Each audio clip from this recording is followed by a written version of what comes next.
Hey guys, we got ourselves a game happening. I'm back.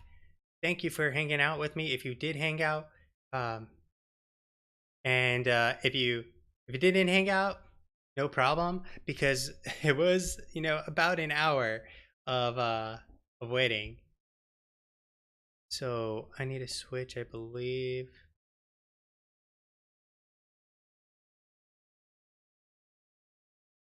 I need to the left.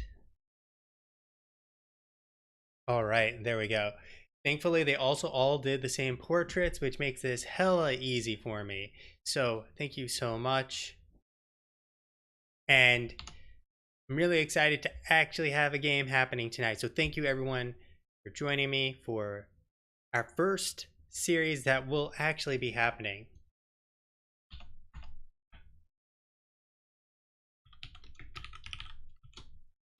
So we'll be getting started here very, very shortly. And we have everyone here, and we'll be starting in 3 seconds.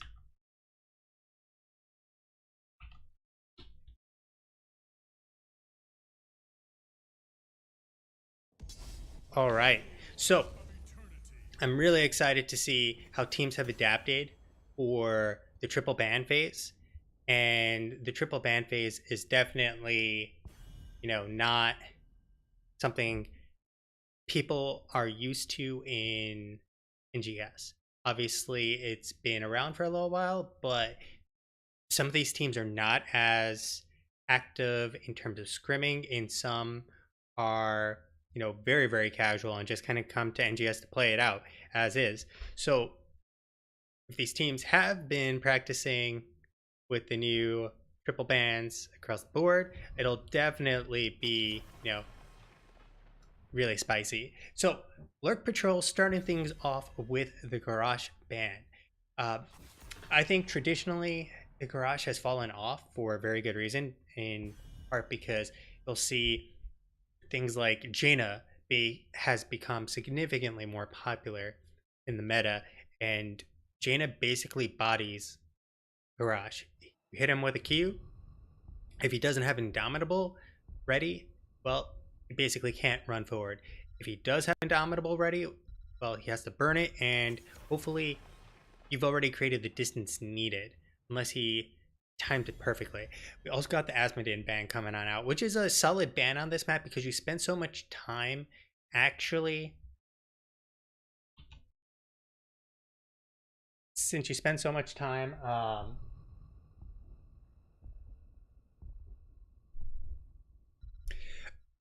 sorry, I thought my mic was not working for a second there. So you spend so much time finding the immortal that it's a really strong strategy to basically play defense, have Asmodin D either lane, and force him to respond, and then you can go on the offense. Excuse me, got a frog stuck in my throat.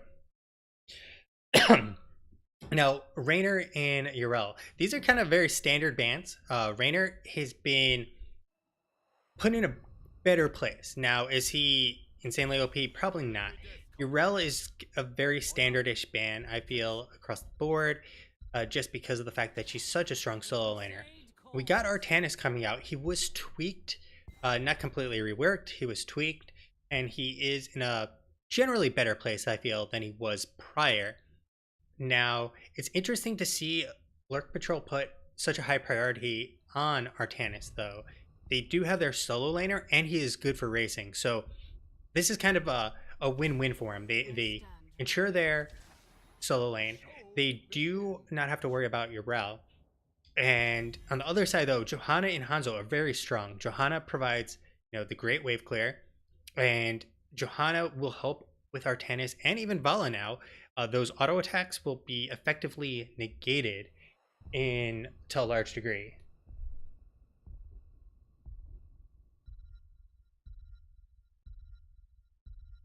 And Hanzo, well, Hanzo is still a beast of Battlefield of Eternity. He nukes it down. So the thing is, though, between Artanis and Vala, they still will probably win the race if they just flat out race on the side of Lurk Patrol.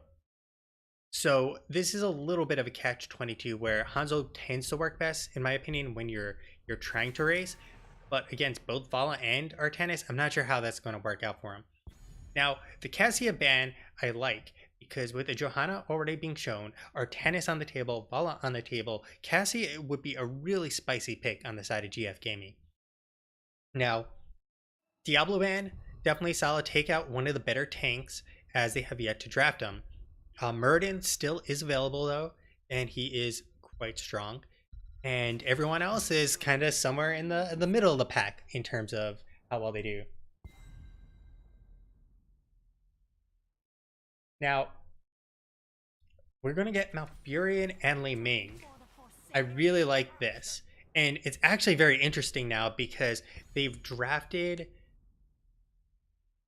Sylvanas on the side of Lurk Patrol. They're going for, we're going to win the Immortal race and then we're going to push and end the game, essentially.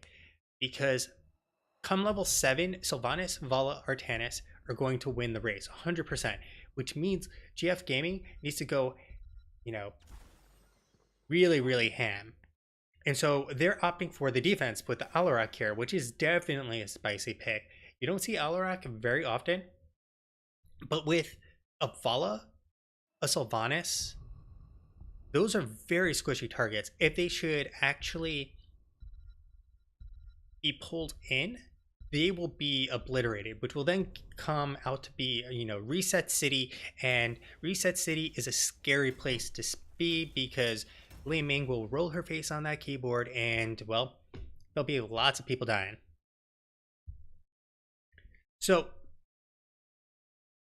of these two teams, right now, I'm giving the edge to Lurk Patrol. I feel what happens in a lot of cases is that teams with the race just kind of force the enemy's hand to play defense. You don't draft enough offense, and all of a sudden you can't go in race effectively. And it also depends on how the Immortals spawn. So for the final count there, and on the poll, we had 4 votes, 3 for Lurk Patrol and 1 for GF Gaming. All right, guys, we're about to hop on into this here Izzy Foshizzy. So let's get it started.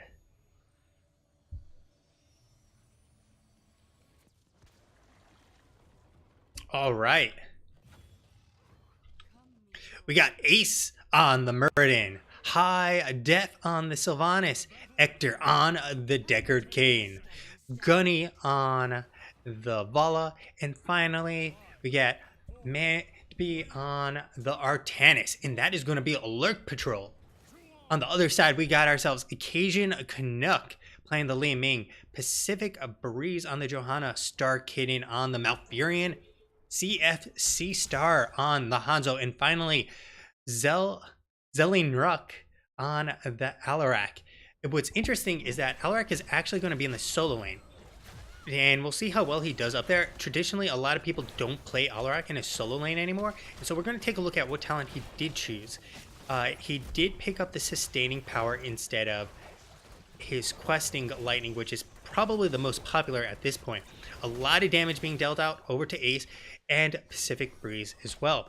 Both teams getting chunked out a little bit there. Cajun Canuck dropping some bombs from afar, but he has to keep vision.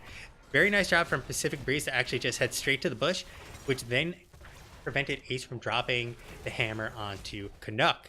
So Gunny and High Def are definitely chucked down right now. They do have Deckard Cain, but I mean, we're getting a ton of damage from Cajun Canuck connecting.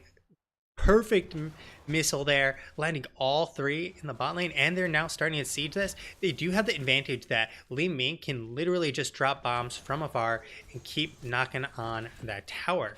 And as she walks on down the tower's HP, or knocks down that tower's HP, gives them the XP lead potentially, and then snowball the game as such. In the top lane, we got it's pretty even.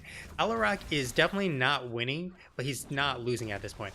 In the bot lane, it looked like they're trying something spicy here, as we got the simple geometry, I'm sure. And simple geometry at 9 of 20. Oh, there's the bomb! High Def taking a ton of damage, as did Ace. Cajun Canuck keeping things spicy here for his Cajun heritage. and they will have to wait to regen up right now. So this is a good timing on the side of Lurk Patrol. They're getting their bruiser camp, and on the opposing side, GF Gaming, well, they're not getting their bruiser camp, but they're doing something almost as effective, which is taking down the tower. Now, if they take down one of these towers, it's definitely worthwhile, but they definitely want to start it. And you can see GF Gaming has actually rotated. Starkinen has come on up with CF Star, and they should be perfectly fine. Cajun Canuck does have to worry a little bit, but Ace did miss that hammer. So as long as Cajun Canuck plays semi-safe, then everything will be Gucci. In the top lane, well, Zell is actually has traded up. I'm assuming he has tapped, and Manby has not actually tapped at this point. So there you go. Taps have been used, and that was why Alarak looked like he was winning. Pacific Breeze did take a lot of damage, though. Race is on their side.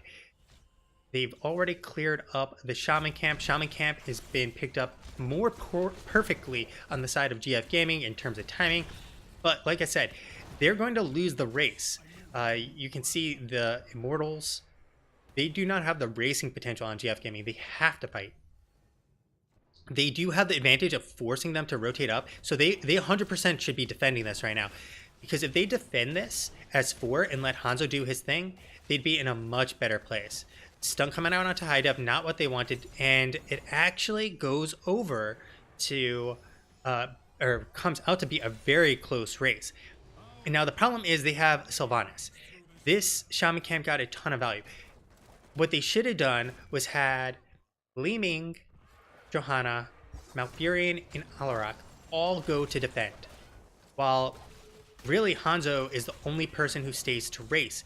The 4 of them should have put enough pressure onto the defense to potentially stop them. Additionally, you want to cause your enemy team to react to your Shaman Camp. If they're not reacting to your Shaman Camp, you're not getting the same sort of value as you would, especially when you need a race. So LP Gaming gets decent value here. They get the front wall, they get a well, and in the bot lane, well, it's still the 1v1. Taking a look at some of the talents here, we had the third win picked up. We also had Thunderbird. Pacific Breeze getting really aggressive, going far forward. Gunny in a very nice position, dropping some damage onto the backline, getting that vision thanks to Deckard Cain. But now they're going to have to give this up because they have been chunked down pretty heavily. Now, Deckard Cain is pretty low on mana. So if they pay attention and force him to continue to burn mana, they might be able to force their hand. However, we have Artanis, who has fully committed to keeping control of this top lane. In the meantime, Zell is sitting in the bot lane, getting this camp also slowly as, well, Alarak is not a very good Merker. So, we do have 11 out of 20 now. We got the Power Hungry Dominance coming out. We got Calamity as well as expected, the full arrow build. And here's a full rotation down. Zell has to get on out really soon. He is mounted up.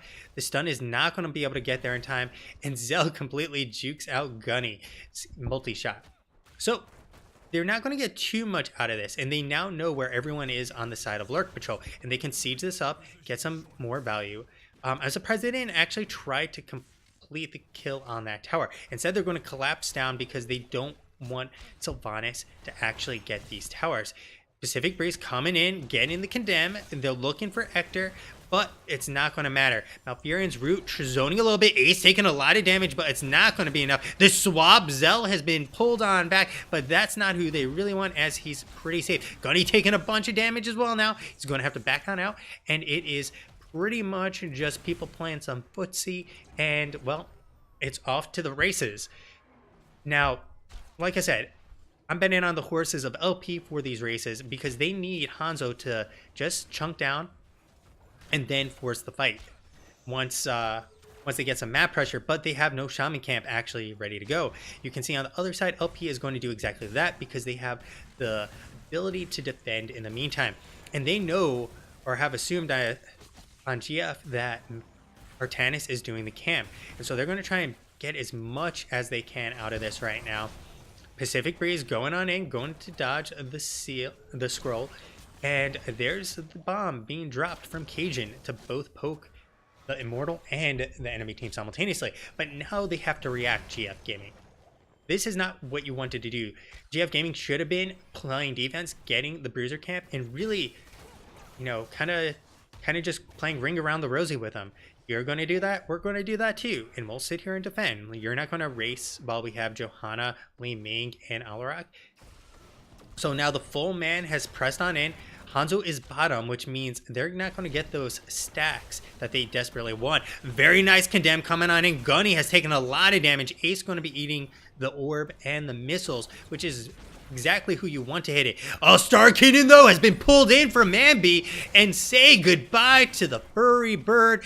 And that's one, that's two, because LP is cleaning up on aisle 2.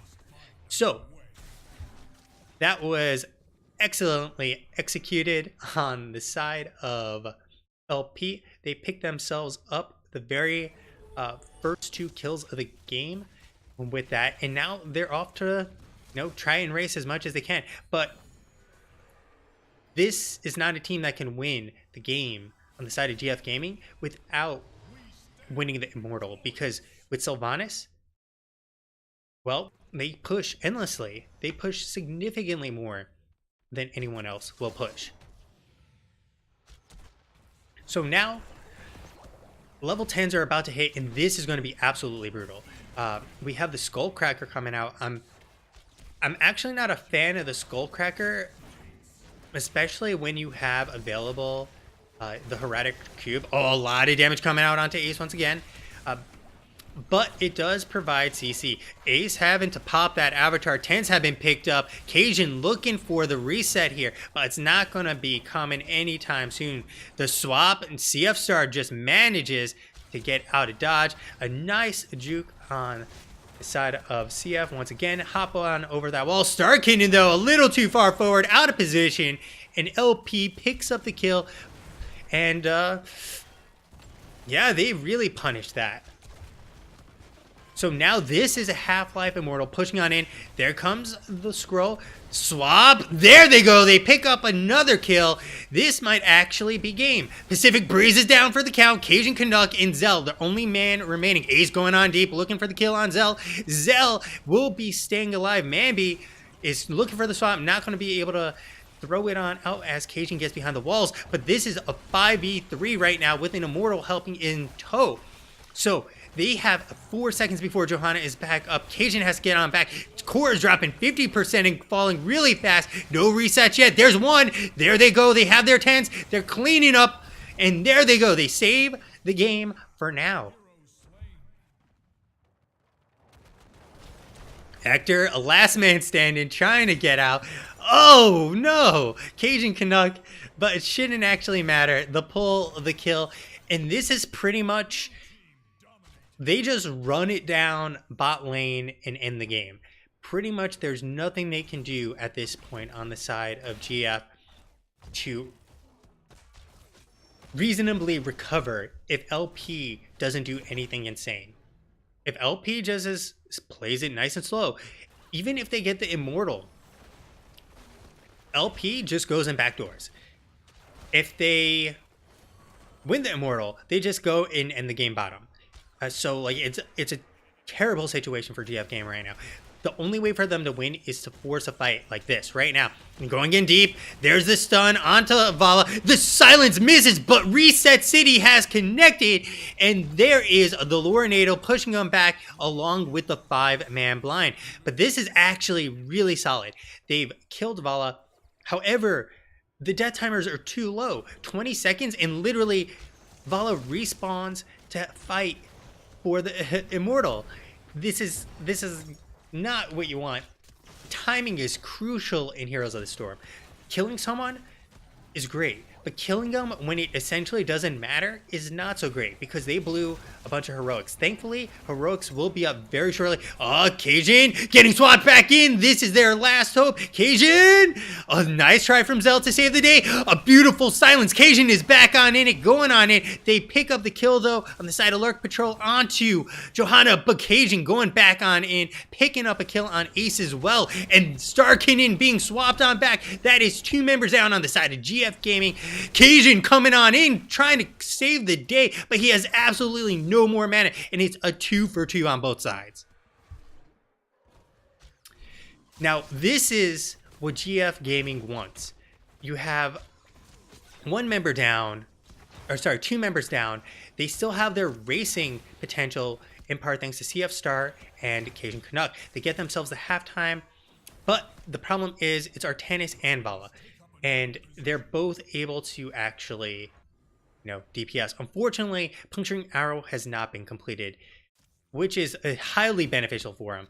Now, CF Star and Cajun have literally no mana, and they need the mana to really fight here. And if they're going to just trade out, this is not what you want. Johanna is very deep. 5 manning him essentially. Lornado coming on out. Going to be able to walk away. But, oh, there comes the Dragon's Arrow. Not going to matter. Immortal has been picked up. And this is very likely GG.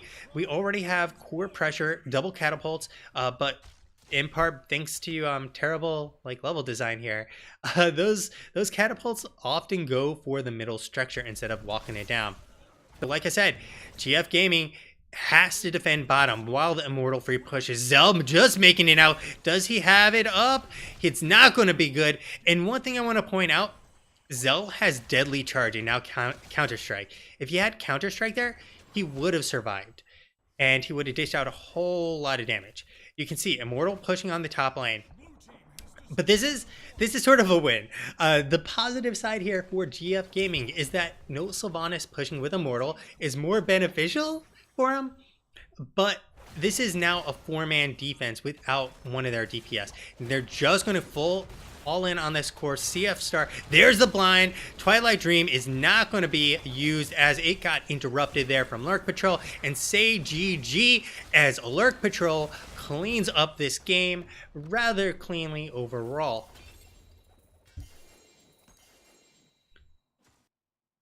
So I gotta say, Lurk Patrol looked pretty solid there. Their draft was good. They did draft Vala into the Johanna, but it really didn't matter too much. If we take a look, 49k, 46k, if we take a look at healing output, 40k and 53k, I have to say that Artanis was pretty much the one who put the game into the hands of LP. For starters, there were several swaps that came on out that were just really, really juicy. Those swaps connected several times on Malfurion, and you'll see Malfurion, unfortunately, it doesn't actually properly sort. Small indie company can actually build sorting appropriately. So Malfurion suffered 4 deaths. One case he was swapped, one case he was too far forward, another case he was swapped, and that's how the cookie crumbles. You lose your support. 13k healing difference is going to matter a lot in team fights. So hats off to Lurk Patrol for the very first game.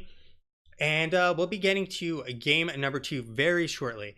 We'll see if my highlight reel system is still working or not. If not, I can still manually